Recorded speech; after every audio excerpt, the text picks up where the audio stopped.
यह आधुनिक sleeper train लंबी दूरी की यात्रा को और अधिक आरामदायक बनाएगी।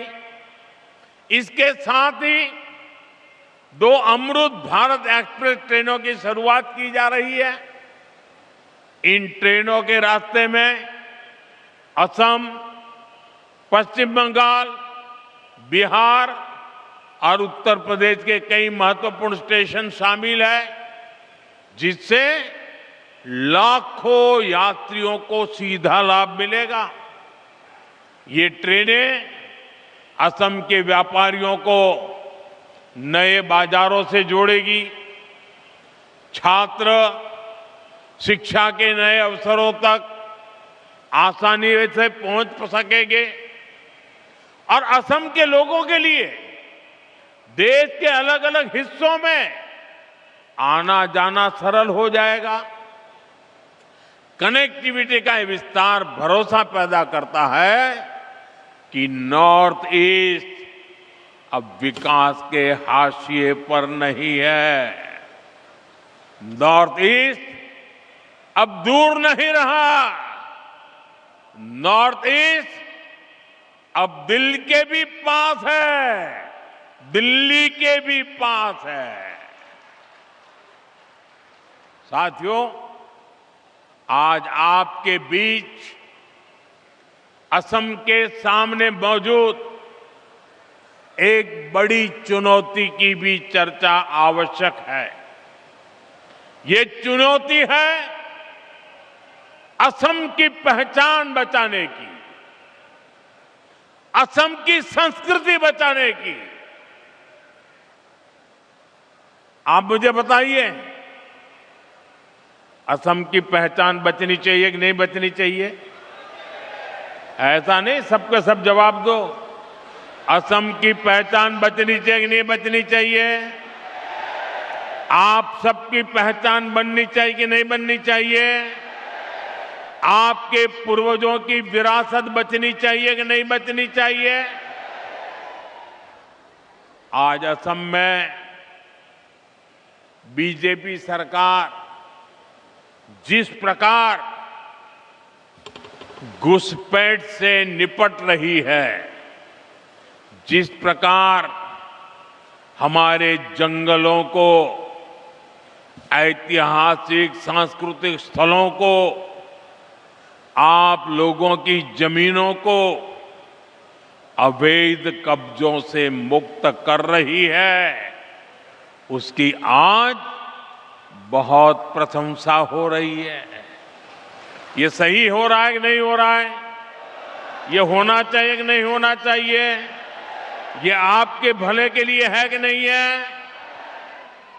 लेकिन आप जरा ये भी सोचिए साथियों कि कांग्रेस ने असम के साथ क्या किया।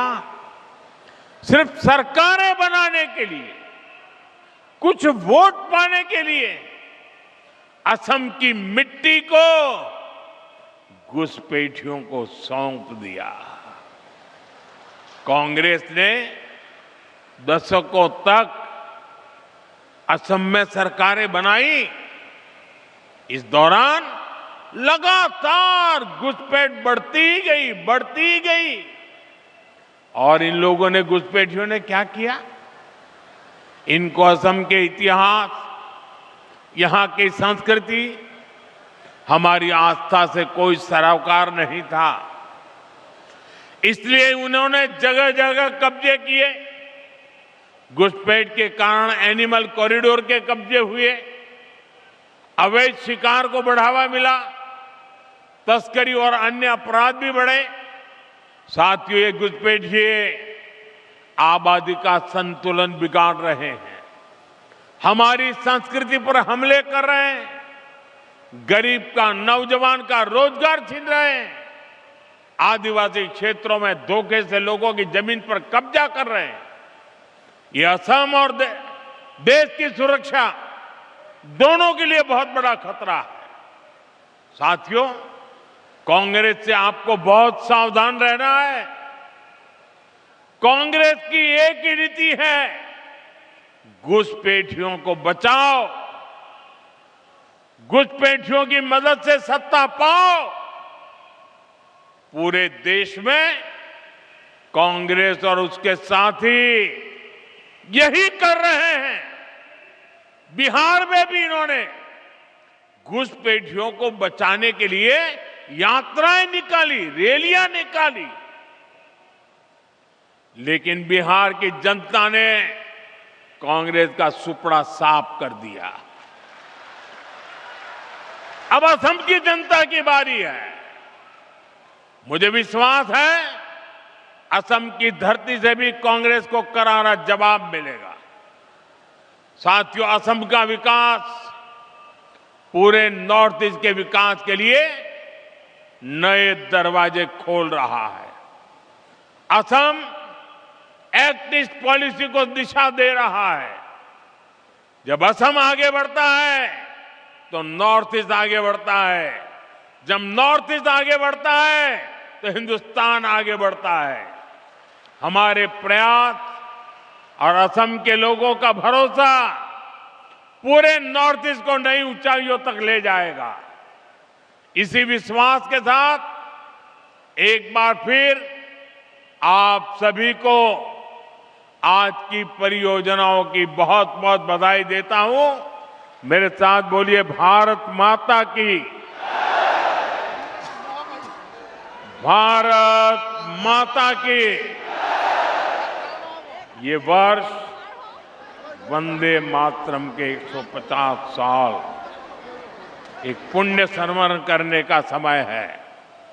मेरे साथ बोलिए, वंदे वंदे वंदे वंदे वंदे वंदे वंदे वंदे वंदे वंदे।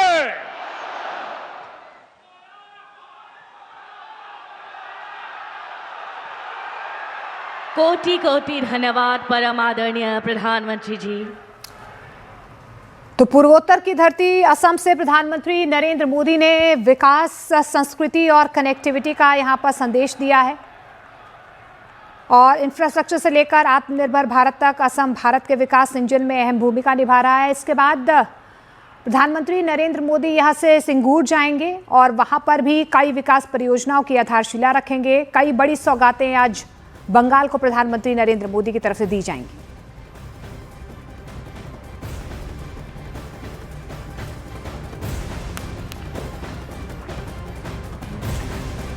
तो असम के काजीरंगा के बाद प्रधानमंत्री नरेंद्र मोदी पश्चिम बंगाल के सिंगूर पहुंचने वाले हैं, यानी कि हुगली जिले की वो जमीन जिसने कभी औद्योगिक विकास का सपना देखा था लेकिन राजनीति की भेंट चढ़ गया। प्रधानमंत्री नरेंद्र मोदी की सिंगूर यात्रा ने एक बार फिर से उस अधूरी कहानी को जिंदा कर दिया है जिसे ना किसान भूल पाए हैं, ना राजनीति ने कभी पूरा होने दिया।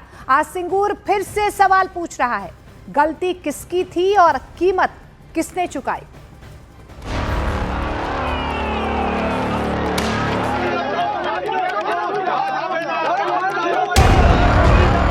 सिंगूर की ये बंजर जमीन एक बार फिर सियासत के खाद के पानी से हरी उठी। साल 2006 में इसी जमीन को पश्चिम बंगाल के औद्योगिक भविष्य के तौर पर देखा गया था।